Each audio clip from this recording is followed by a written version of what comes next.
Jane Harper, bonjour.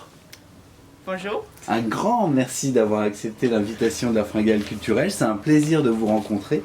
Vous publiez en France Canicule. Alors votre livre, il est sorti, ça fait déjà un petit moment, début janvier, Canicule. Et vous venez nous voir parce qu'il y a le salon Quai du Polar. Et nous, on profite de ce moment-là pour vous rencontrer. Est-ce que, en quelques mots, vous pouvez nous résumer votre livre?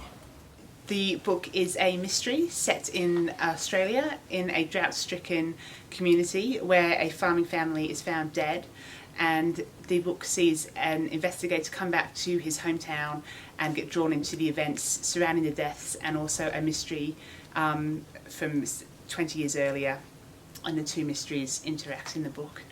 I came up with the idea because I wanted to write a book set in Australia, and I wanted to write a mystery because those are the kind of books that I like to read myself. So I came up with just a very basic plot around a mystery in an Australian town, and then everything else built from there, really. It just was layered as I wrote it. Alors justement, l'Australie, c'est un personnage à part entière dans votre livre. Yes, I think it was quite important to get that sense of the landscape throughout the book, and I think the landscape plays such an important part in the plot and in the characters and the pressures that they're feeling. I really wanted to make that clear to the readers and give them a sense of the kind of pressures that the characters were under and how that influenced their actions and their relationships with each other and with the land. On sent aussi qu'il y a la chaleur, la sécheresse, que par moments, cette chaleur elle est tellement forte qu'on se demande si c'est pas elle qui rend les hommes fous dans votre histoire.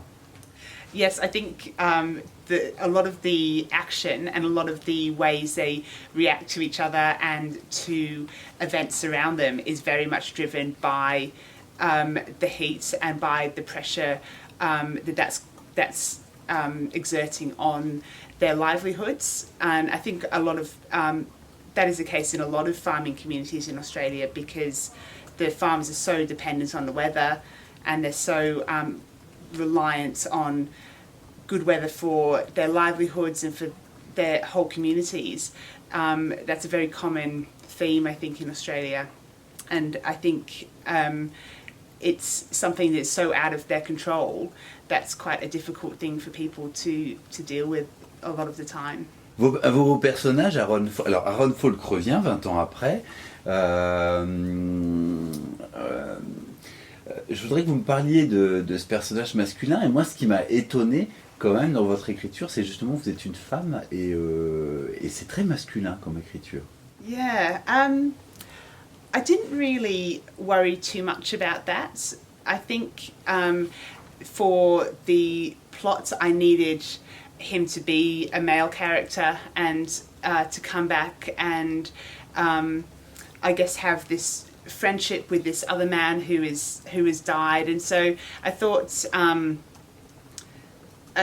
male character would work best in that role, and I didn't worry too much when I was writing it about writing from that point of view, because I think a lot of times people's reactions are just human reactions, and you can imagine, when someone feels grief or regret or happiness or uncertainty about returning to his hometown. I think that's, whether male or female, I think that is quite a natural reaction. So I guess I just tried to imagine really what he would be feeling as a person returning to his community after that length of time, and what his natural responses would be to seeing these people again.